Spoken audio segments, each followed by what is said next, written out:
Hello everybody, my name's Kodie, and in today's Division video I'm going to be sharing with you my Banshee Rogue Hunting build. This build is updated for patch 1.6, so if you enjoy hunting rogues and dealing justice out there in the Dark Zone, then this build's for you. Okay then, so what makes Banshee so good for hunting rogues? Well, it's actually designed for it. Let's take a look. As you can see up top, I've got 346k DPS with my primary weapon, and I've got 304k DPS with my secondary. I've got 352k toughness and 170k skill power. I just want to start off this video by saying, if you're about to jump into the comment section and say something like, your stats suck, please leave this video now. We don't need that type of negative and toxic behaviour in my videos or in the community. And to be honest, you don't really understand what makes a build effective, and you don't understand the benefits of a Banshee Gear set. But if you would like to be educated, please keep watching. Okay, so let's start off with the basics. This is the build I like to use when playing solo. I do always recommend making minor adjustments if you're going up against groups, or if you're a part of a team, make adjustments to the build to adapt. Let's start off with the very basics. What makes Banshee so good, and what does it actually do? So, a 2-set bonus gives you 20% looted Dark Zone funds. This means you can buy those expensive Dark Zone vendor items from the checkpoints. A 3-piece bonus gives you 10% damage to targets out of cover, which, let's face it, no one really uses cover in PvP, and if they do, they're just a sitting duck and easy target, and they should be pretty much easy to kill anyway. The 4-piece bonus for the Banshee. While rogue all ammo is completely refilled every 30 seconds, damage taken from non-rogue players is reduced by 10%.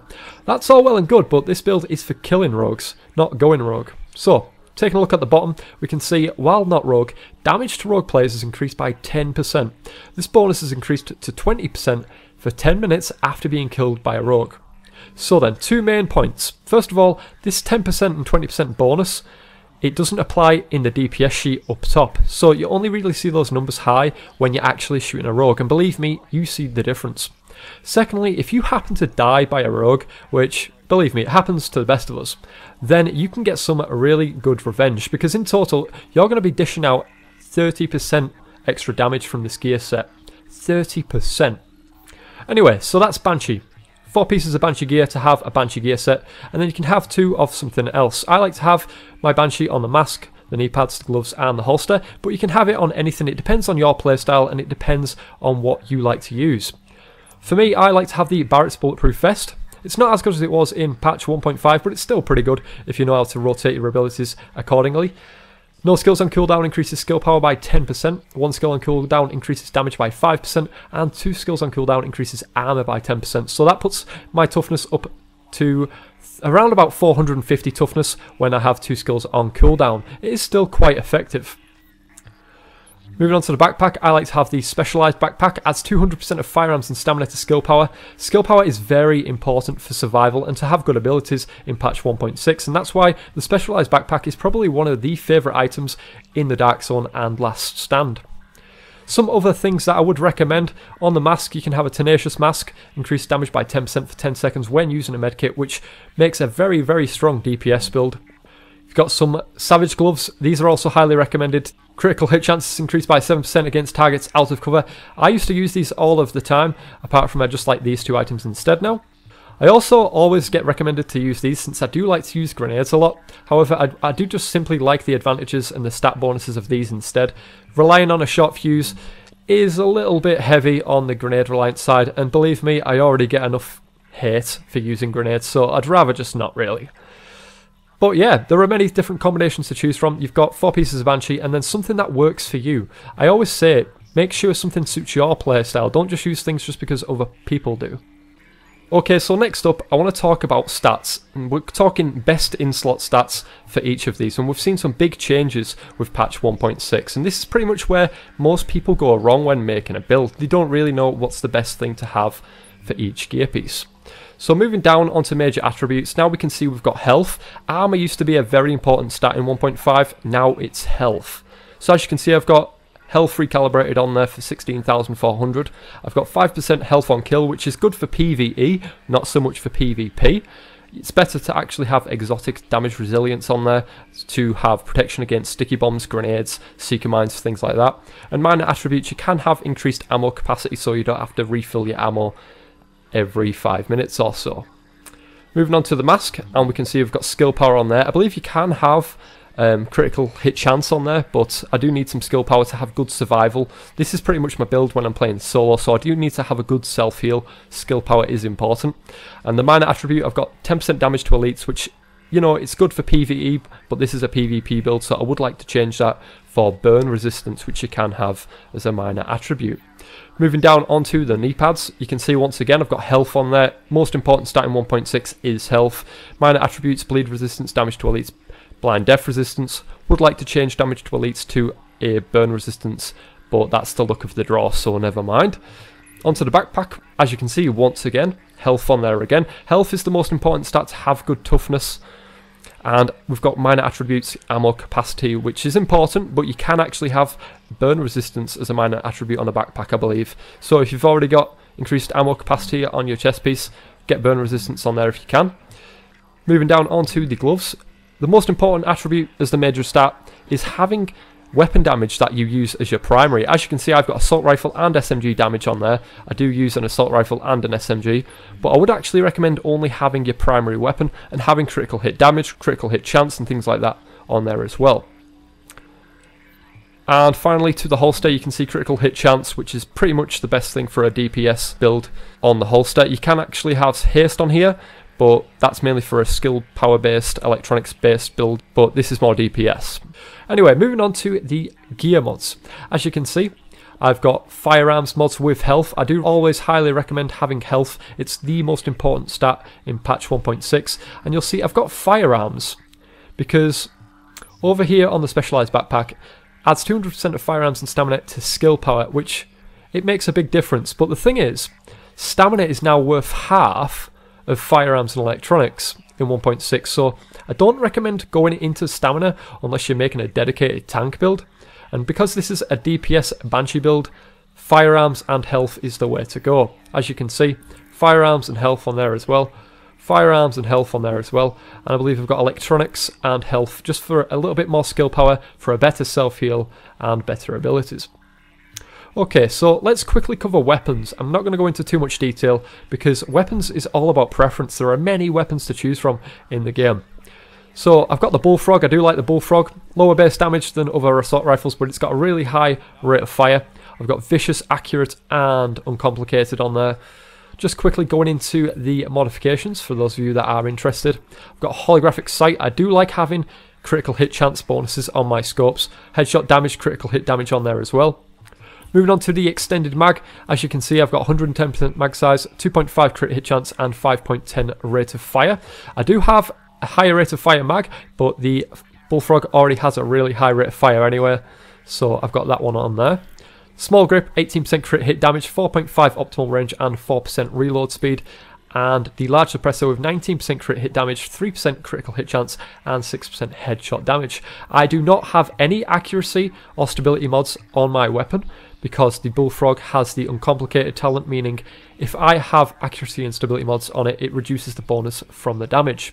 Also, I just want to point out I do not have the headshot mods on my weapons, such as the headshot scope or the headshot suppressor, simply because this gun especially is really wild. It has a lot of recoil, so I wouldn't really be able to land those headshots. So it's more important to know the strengths and weaknesses of the weapons.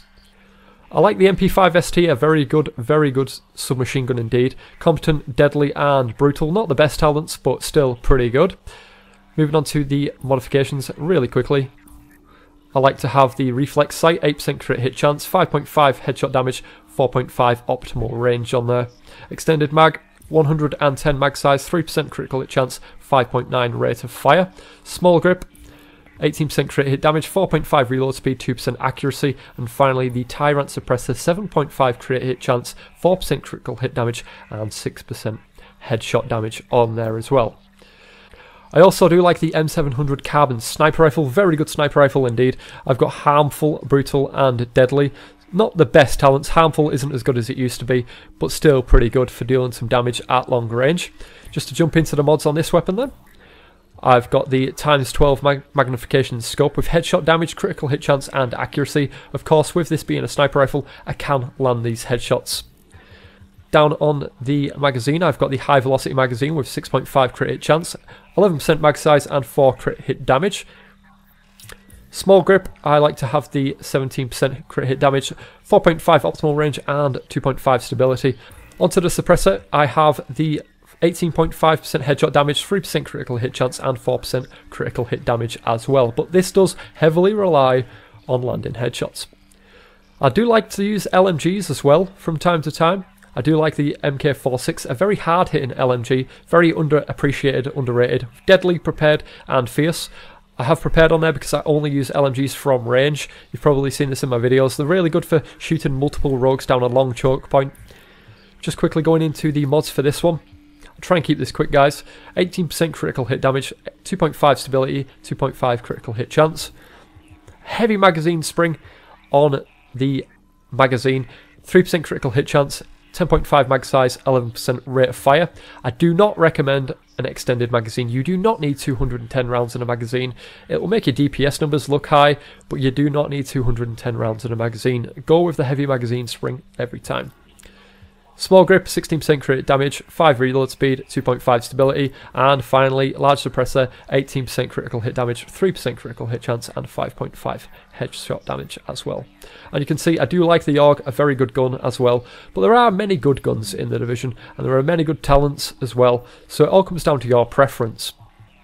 As you can see, I also have the little Centurion with responsive and deadly. I do like that little sidearm, very good. Okay, so what's next? Abilities. As you can see, I do like to use Pulse with this DPS build. Pulse increases my critical hit chance by 23.8% with this build, 15.8% critical hit damage, and with this being the Scrambler mod, this hides me from hostile pulse scans, giving me good situational awareness and hiding me when around cover and around corners. The tactical scanner is more powerful, but as I said, the Scrambler hides me from hostile pulse scans, which is very important. I also like to use the overdose healing ability. This gives me 142,000 health, which health is very important in 1.6. Booster shot was the thing in 1.5, but it's not as important since the armor scales and the resistance scales differently now. So overdose is recommended. And as you can see, I do like to have recovery link. This activates automatically, so if I'm playing solo and I get shot in the back, this will save my life. But of course, tactical link and survival link are still pretty good, especially if you're in a team. Moving on to talents then, as you can see, I like to use Steady Hands. This reduces my recoil by 25% for 10 seconds when entering cover. Very good when using the Bullfrog, since the Bullfrog has a lot of recoil. On the move, reduced incoming damage by 15% for 10 seconds, which is always good. Chain Reaction, increased grenade explosion damage by 20% from the blast, which is really good. I do like to use my grenades, and most of the time I just throw one on the floor and the rogues just run straight at me in a group and blow up, so that's a good talent for my grenade usage. And finally, critical save, use a medkit during low health to increase damage resistance by 20% for 10 seconds. And these are all dependent on your build though. They depend on what weapons you use and how you play. Okay, so going back into gear, as you can also see, with performance mods, because I'm using Pulse, I like to have Pulse critical hit chance on all of these. Pulse critical hit damage is good as well, but point for point, I find Pulse critical hit chance to be more valuable. And of course, I would change these if I was using another ability.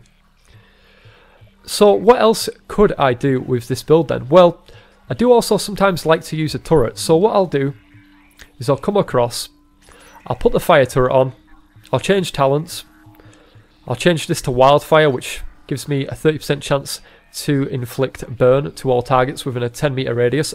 So I'll use that one there. Also, what I'll then do is I'll go across into my inventory. I have some Banshee gloves as well, which have increased skill power. But unfortunately, as you can see, my stamina is dropped so low where this weapon talent is no longer active, which that is one of my biggest recommendations. Always make sure you have your weapon talents unlocked. Because this isn't unlocked though, what I will then do is I'll have my MP5 as my primary, I'll then have my sniper rifle or my LMG as my secondary with this skill power based Banshee build. And what I'll then do is I'll go across into my talents. I don't need Steady Hands because I'm not using the Bullfrog anymore. I'll take that off, and because I'm not using Pulse, I'll apply Precision, which a headshot a hostile to pulse them for 10 seconds, and this increases your DPS by quite a lot. It's nearly just as good as Pulse itself, so I'll equip that one there when using my fire turret. So yeah, this is my fire turret Banshee build, which I'll sometimes use with Wildfire. And I have increased skill power with this one. Not as good DPS, but it allows me to play more defensively against multiple rogues at once. So let me just change back real quick and I'll show you my stats for my DPS build. Okay, so taking a quick look at my stats for those of you that are interested. As you can see, I've got 26.5% critical hit chance, 82% critical hit damage, 87% headshot damage, and 25% accuracy. I've got some damage to elites, which isn't important for PvP. Health on kill, enemy armor damage, which isn't as important as it was in 1.5.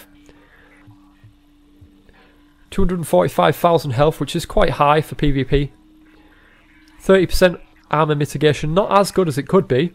A lot of people can now get to 35% in 1.6, but I still managed to survive. Well, that's about it for my Banshee Rogue Hunter build video. I hope I covered everything. If you enjoyed the video, please leave a like, share it with your friends. If you've got any questions, feel free to leave a comment. And as always, it's been a pleasure. Thanks for watching, and Alpha Mike Foxtrot.